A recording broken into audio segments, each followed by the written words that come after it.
छत्तीसगढ़ के दुर्ग जिले के रसमड़ा में आरा मिल के मालिक पति व पत्नी को बंधक बनाकर डकैती की वारदात को अंजाम देने वाले एक और आरोपी को पुलिस ने इंदौर से गिरफ्तार किया है। पुलिस की पूछताछ में आरोपी राजेंद्र के कटार ने डकैती और एनएसपीसीएल के 2 सोने मकानों में चोरी करना कबूल किया है।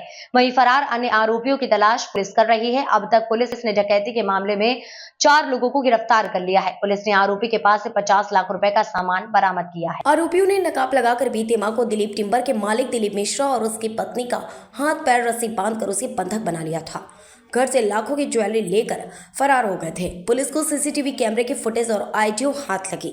उससे पता चला कि नकाबपोश मध्य प्रदेश धार के भील गिरोह के हो सकते हैं। डीएसपी हेमप्रकाश के नेतृत्व में उनकी टीम एवं अंजोरा स्टाफ द्वारा 120 दिनों तक कैंप लगाकर आरोपी राजेंद्र कटार को गिरफ्तार किया। आरोपी के पास से पुलिस ने सोने के सिल्ले 60 तोला और चांदी कुल कीमत 50 लाख रुपए आंकी है। सर, बड़ी सफलता मिली है और क्या कुछ पूरा मामला था और कैसे उन तक पहुंच पाई सर? जैसा कि लास्ट 1 महीने पहले हमने रसमड़ा डकैती कांड में 3 आरोपी पकड़े थे, जिसमें से एक एनएसपीसीएल की चोरी में भी इन्वॉल्व था, उसने स्वीकार किया था। और तीनों चोरियों पे उनकी निशानदेही पे हमको जो पता चला था कि वो लोग सोना किसी कपिल जैन करके आदमी उनसे लेता है, जो अपने किसी अन्य आदमियों के थ्रू वो पूरा काम करता है। तो फिर से वापस दुर्ग पुलिस की टीम को भेजा गया वहाँ पे कपिल जैन के बारे में पता करने, और कपिल जैन को टारगेट करके भेजा गया। खासकर धार, झाबुआ और अलीराजपुर डिस्ट्रिक्ट में इन लोगों का पूरा अपना नेक्सस चलता है, जो डकैती के ही सोना खरीदते हैं। कपिल जैन के बारे में बोरी थाना अलीराजपुर से, जो वहाँ का लोकल निवासी है, वहाँ से हमने काफ़ी जानकारियाँ एकत्रित की और फिर वापस इंदौर आकर, चूँकि वो इंदौर में अभी निवासरत था, उसको हमने टारगेट करके पकड़ने का प्रयास किया।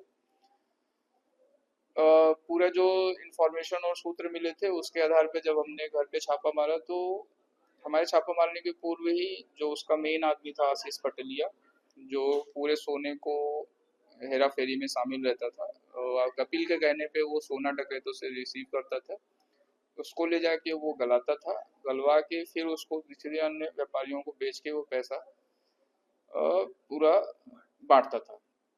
तो आशीष पटलिया के वो पकड़ने गए, तो आशीष पटलिया को दुर्ग पुलिस के आने की पूरी से शायद सूचना मिल गई, तो वो निकल गया। बट उसी के पकड़ने के क्रम में हमने ये जो आशीष पटेलिया जहाँ पे सोना गलाता था, राजेंद्र कटार को पकड़ने में हमको सफलता मिली। फिर राजेंद्र कटार से पूछताछ करने पे उसने बताया कि आशीष कैसा काम करता है, और उसके निशानदेही पे फिर हम लोगों ने वो गलाने की मशीन और जहाँ उसका कारखाना चलता था गलाने का, वहाँ से हमने कुछ बिना गले हुए और कुछ गले हुए सोने की रिकवरी की, जिसका कुल जो तौल थी वो करीब 600 ग्राम के आसपास आई।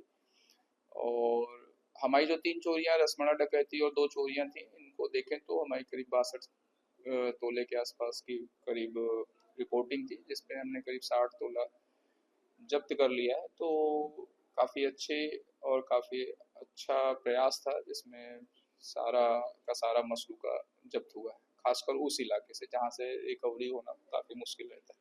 सर, आपने बताया कि उस एरिया में पहली सफलता ये, बल्कि अन्य पुलिस भी वहाँ पे थी, लेकिन दुर्ग पुलिस को पहली सफलता मिली।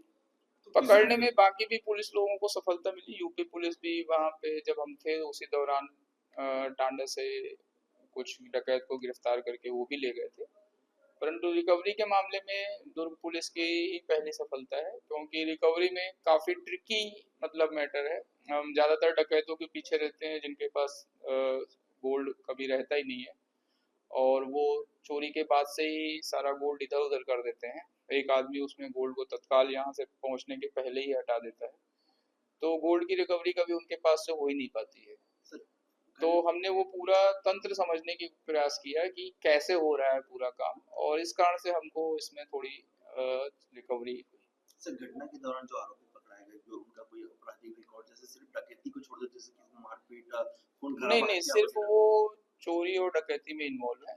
वो सोने मकानों में चोरियां करना, टारगेट करके रेकी करके 1-2 दिन में, और ऐसे मकान या जहाँ पे रिच दिख रहे हैं लोगों के, वहाँ पे डकैती करना। जैसे इसमें काला भाया कि अपने खुद के स्टेट में 4-5 डकैती में शामिल रहा है 2005 से लेके, और काफ़ी बड़ी-बड़ी डकैती।